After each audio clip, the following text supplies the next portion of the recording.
میں آپ سے شیخ یہ پوچھنا چاہتا ہوں، کوئی ایسی دعا بتا دیں اس فیئر کو اوور کم کرنے کی، جیسے آپ نے ایک تو یہ اللہ اللہ ربی لا اشرک بہ شیئا، اور کچھ ایسے کلمات پتہ لگ جائیں جو دعا کریں تو ایک تقویت ملے؟ تو استغفار جو ہے نا صحیح بہت بڑی چیز ہے۔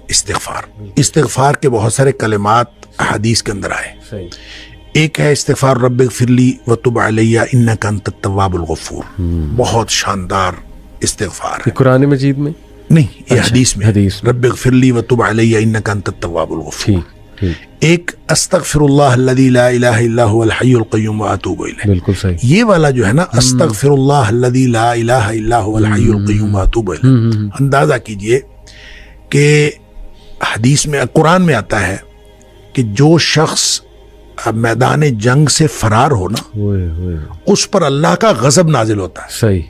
یعنی میدان جنگ سے، میدان جہاد سے جو شخص فرار ہو اس پر اللہ کا غضب نازل ہو، اس قدر اس نے بڑا جرم کیا۔ نبی کریم صلی اللہ علیہ وسلم فرماتے ہیں کہ جو شخص سوچ سمجھ کر 3 دفعہ یہ پڑھ لے استغفر اللہ الذی لا الہ الا هو الحی القیوم واتوب الیہ، 3 دفعہ سوچ سمجھ کے پڑھ لے، نبی پاک صلی اللہ علیہ وسلم نے فرمایا اللہ تعالیٰ اس کے سارے گناہ معاف کر دیتا ہے، چاہے وہ میدان جہاد سے فرار ہوا ہو۔ اللہ اب اندازہ کریں پیچھے بات کیا رہ گئی؟ اللہ، یعنی اتنا بڑا اگر گناہ اس سے سرزد ہوا ہے اور وہ اللہ سے معافی مانگتا ہے استغفر اللہ الذی لا الہ الا هو الحی القیوم، 3 دفعہ یہ کہتا ہے تو اللہ تعالیٰ اس کے سارے گناہ معاف کر دیتا ہے۔ پھر حدیث میں آتا ہے کہ سبحان اللہ و بحمدہ، جو شخص یہ 100 دفعہ پڑھتا ہے سبحان اللہ و بحمدہ، بس اتنا، اور اللہ تعالیٰ اس کے گناہ معاف کر دیتا ہے چاہے سمندر کی جھاگ کے برابر ہو، یعنی جتنے بھی گناہ ہیں اللہ تعالیٰ معاف کر دیتا ہے۔ تو یہ اسی طرح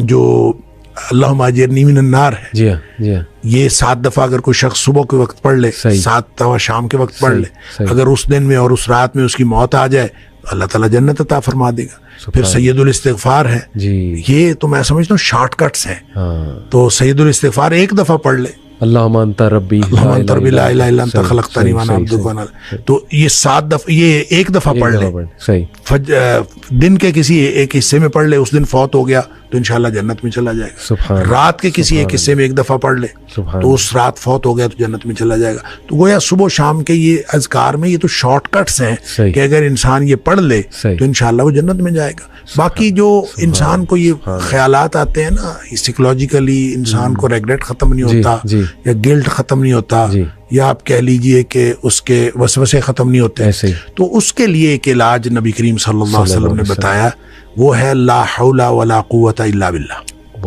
بس اتنا۔ صحیح۔ اور اس کو اگر 100 دفعہ کوئی شخص پڑھ لے، لا حول ولا قوت الا باللہ، صحیح۔ لیکن پڑھنا کیسے ہے؟ پڑھنا اس طرح نہیں ہے کہ آپ بس پڑھتے جائیں، یہ ہے کیا لا حول ولا قوت الا باللہ، اصل میں کیا ہے؟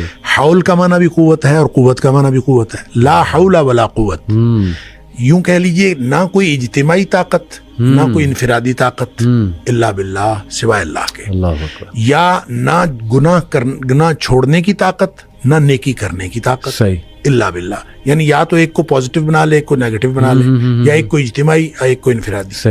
اب اللہ کے سامنے اس کو اپنا مسئلہ سمجھ کے نا، اپنا جو بھی مسئلہ ہے وہ سوچے اور سوچ کے اپنے اللہ کے سپرد کر دے، یا اللہ میری تو کوئی طاقت نہیں، نہ انفرادی نہ اجتماعی، الا باللہ، ہاں تو عطا فرمائے طاقت تو ہو سکتی ہے۔ یوں میں اس کو کہتا ہوں یہ بے بسی کا کلمہ ہے۔ بے بس آدمی اپنے اللہ کے سامنے بے بسی کا اظہار کرے اس کلمے کے ذریعے۔ صحیح۔ تو پھر یہ نبی پاک صلی اللہ علیہ وسلم نے فرمایا، جس شخص نے کہا تھا نا مجھے وسوسے آتے ہیں، آپ نے فرمایا لا حول ولا قوت الا باللہ پڑھا کر، تیرے وسوسے بھی ختم ہو جائیں گے، اور اس کے علاوہ اللہ تعالیٰ تیرے 100 مسئلے حل کر دے گا۔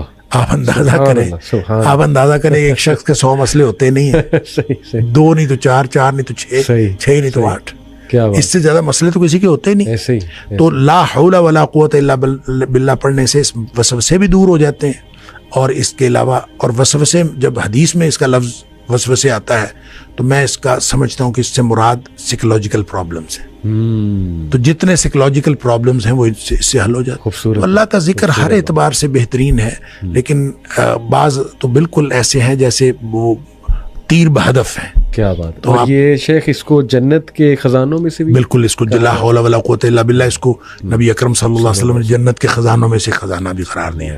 کیا اور جس کو جنت کا خزانہ مل جائے اس کو اور کیا چاہیے. آپ کو شاید میں نے یہ واقعہ پہلے سنایا ہو. جی میرے والد صاحب رحمۃ اللہ علیہ بہت زیادہ ذکر کیا کرتے تھے جوانی میں، صحیح. اور ہماری دادی بھی بتایا کرتی تھی کہ یہ محی الدین بڑا ذکر کیا کرتا تھا. تو اس کے مختلف وہ جنگل میں چلے جاتے تھے، بعض اوقات اپنا ان کا تو طریقہ کار تھا. والد صاحب نے خود مجھے یہ واقعہ بتایا. وہ کہتے ہیں کہ مجھے ایک دفعہ یہ حدیث نظر سے گزری کہ جنت کے خزانوں میں سے خزانہ ہے، لا حول ولا قوت الا باللہ. تو کہتے ہیں میں نے اس کے بعد باقی سارا ذکر جو ہے کم کر دیا. اچھا. تو سب سے زیادہ اسی کو پڑھا، لا حول ولا قوت. کیا بات. کہتے ہیں میں نے یہ سوچا کہ جس کو جنت کا خزانہ مل جائے اس کو اور کیا چاہیے. تو کہتے ہیں میں نے صبح و شام کثرت کے ساتھ لا حول ولا قوت الا باللہ، لا حول، بس یہی پڑھا. اصل میں یہ بات والد صاحب نے مجھے اس سوال کے جواب میں بتائی تھی کہ والد صاحب نے کبھی بھی دنیاوی طور پر کوئی کاروبار، کوئی جاب نہیں کی. اچھا. نہ کوئی کاروبار کیا، صحیح. نہ کوئی جاب کی. صحیح صحیح. 16 بہن بھائی ہم تھے جن کو پالا ہے انہوں نے. ماشاء. تو میں نے ایک دفعہ ان سے پوچھا تھا کہ ابا جی آپ کو کبھی زندگی میں کاروبار کرنے کا خیال نہیں آیا؟ اللہ. ان کا آیا تھا، ان کا کاروبار کا خیال آیا تھا جوانی میں. پھر انہوں نے یہ واقعہ بتایا ان کا، جب یہ میں لا حول ولا قوت الا باللہ بہت زیادہ پڑھتا، اس سے پہلے کہتے ہیں میں سوچا کرتا تھا کہ میں کوئی کاروبار کر لوں. تجارت کہتے ہیں مجھے بہت پسند تھی، اس لیے بھی پسند تھی کہ نبی پاک صلی اللہ علیہ وسلم کو تجارت پسند تھی، اور اس لیے بھی کہ نبی پاک صلی اللہ علیہ وسلم فرمایا اس میں بہت زیادہ برکت ہے. کہتے میں سوچا کرتا تھا، کیا نہیں کبھی. تو جب لا حول ولا قوت الا باللہ میں نے بہت زیادہ پڑھا، تو کہتے ایک دفعہ خواب میں مجھے اللہ تعالیٰ نے دکھایا کہ میرا یوں کر کے دھڑ جو ہے وہ آدھا کر دیا گیا. اچھا. آدھا کر کے مجھ سے الگ کر دیا گیا. اچھا. اور میرا آدھا دھڑ الگ ہو گیا، لیکن میں باقی کا پھر بھی مکمل ہوں. یعنی وہ آدھا دھڑ الگ کر دیا گیا ہے اور میں پھر بھی مکمل ہوں.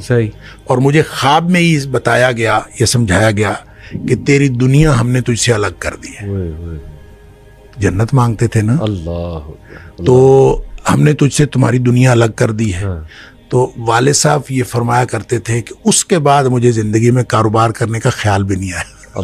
اس سے پہلے خیال آتا تھا، کیا تو پہلے بھی نہیں تھا. اس سے پہلے خیال آتا تھا، اس کے بعد کبھی کاروبار کرنے کا خیال بھی نہیں آیا. کیا بات ہے. یہ کاش کی باتیں ہمیں سمجھ لگ جائیں. میں بس ایک اور چھوٹا سا واقعہ آپ ہی کی اس بات سے یاد آ گیا. خالد بن ولید رضی اللہ تعالیٰ عنہ، آئی تھنک یہ جو رومیوں کے خلاف جنگ تھی اس میں وہ اکیلے ہی نکل جایا کرتے تھے، اور یہ ان کی عادت تھی اکثر پیٹرولنگ کرنے. دشمن کے خیموں تک پہنچ جایا کرتے تھے، دیکھتے تھے کہ کتنے ہیں اور کیا معاملات ہیں، ویپنری کون سی ہے.